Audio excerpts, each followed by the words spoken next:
Botswana नाम के देश ने जर्मनी को धमकी दी है कि हम आपके यहाँ 20,000 हाथी भेज देंगे अगर आपने ट्रॉफी हंटिंग बैन करने की बात करी तो।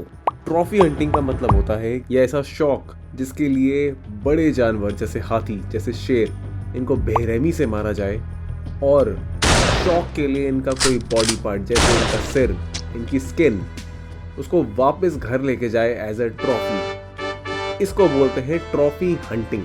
ये अमेरिकन्स, यूरोपियंस, इनको बहुत पसंद है ट्रॉफी हंटिंग करना। मैं देख के हैरान हो गया था जब मैंने पैकेजेस देखे। ट्रॉफी हंटिंग के पैकेजेस के लिए $40,000 एक एवरेज पैकेज था, जिसमें 20 दिन का पैकेज होता है। हंटिंग एक्सपीडिशन पे लेके जाएंगे, आपको बताएंगे कि आपको हाथी को मारना है, हंटिंग पे जाना है, और साथ ही साथ उसमें आपको ऑप्शंस मिलेंगी कि उसको गन से शूट करना है, बो एंड एरो से शूट करना है, या बेट लगा के मारना है। इस शौक को ट्रॉफी हंटिंग बोलते हैं। इससे बोत्सवाना को $5 मिलियन की अर्निंग हुई थी 2021 में, और कहते हैं कि साउथ अफ्रीका को $250 मिलियन का इकोनॉमिक बूस्ट मिला था बिकॉज ऑफ ट्रॉफी हंटिंग। क्योंकि इसमें एनिमल्स को बेरहमी से मारा जाता है, तो इसके लिए एनिमल राइट्स ऑर्गेनाइजेशंस बहुत टाइम से प्रोटेस्ट कर रही हैं कि इस प्रैक्टिस को बैन किया जाए। तो कुछ कंट्रीज़ ने इसको बैन कर दिया है, जैसे बेल्जियम ने भी इसको रिसेंटली बैन किया। अब जर्मनी ये बात कर रहा है कि वो अपने यहाँ ट्रॉफी हंटिंग बैन कर देंगे। इसका मतलब इसका इंपोर्ट ऑफ ट्रॉफी हंटिंग वो इसको बैन कर देंगे। और Germany one of the largest importers of trophy hunting है। तो अब इसमें बोत्सवाना को क्या प्रॉब्लम हो रही है? Botswana one of the largest elephant population hold करता है। यहाँ पे 1,30,000 से भी ज़्यादा हाथी है। इससे अर्निंग होती है, फाइनेंशियल इंसेंटिव्स तो है ही। साथ के साथ और रीज़न क्या हो सकता है कि इन्होंने थ्रेट या वार्निंग क्यों इशू करी? ये बता रहे हैं कि यहाँ बोत्सवाना में हाथी बहुत ज़्यादा हो गए हैं। सोचिए, आप अगर सो के उठे और आप देखें कि हाथी आपकी सारी फसल डिस्ट्रॉय करके ले गए, आपका घर तोड़ दिया, आपके स्कूल्स, आपका पब्लिक इंफ्रास्ट्रक्चर उन्होंने डैमेज कर दिया। यहाँ पे हाथी इतने हो गए हैं कि लोगों का रहना मुश्किल हो गया है। आप ये सोचेंगे कि बोत्सवाना में इतने हाथी कहाँ से आ गए, क्योंकि 1960s तक यहाँ पे कुछ 10,000 हाथी ही थे। तो अब 1,30,000 से भी ज़्यादा हाथी कैसे हो गए यहाँ पे?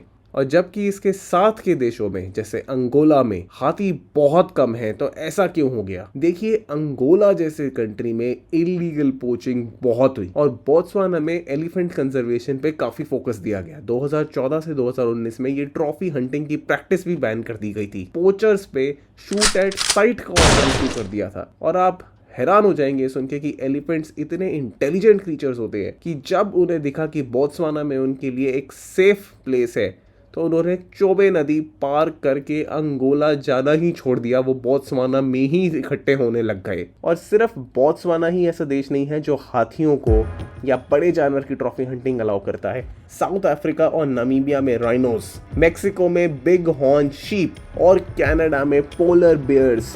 जी हाँ, आप पैसे दे के पोलर बियर की हंटिंग पे जा सकते हो कनाडा में।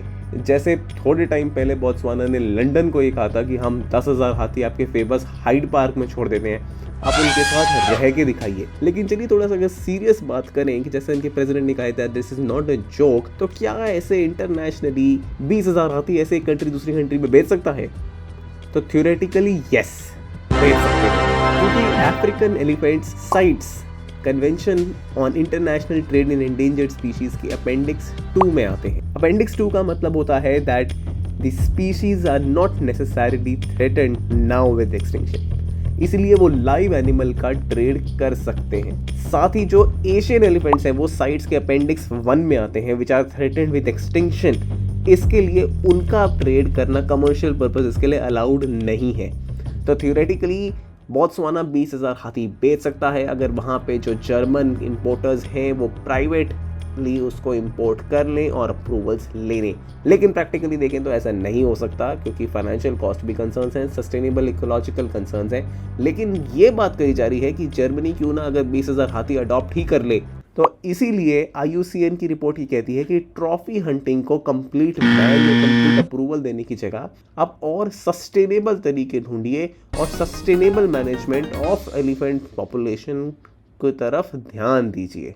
तो चलिए, आपको क्या व्यू है इस ट्रॉफी हंटिंग के ऊपर, ये होनी चाहिए या नहीं होनी चाहिए, आप कमेंट सेक्शन में बताइएगा। ये क्वेश्चन बहुत इंपॉर्टेंट है आपके लिए, that what is the meaning of trophy hunting, जो सीधा ABCD ऑप्शन में आ सकता है। 90% लोग इसको गलत करेंगे, तो क्विकली इसका आंसर आप कमेंट सेक्शन में दीजिएगा। सक्सेसफुल होना चाहते हैं तो इस चैनल को क्विकली सब्सक्राइब कीजिए और वीडियो को लाइक कीजिए।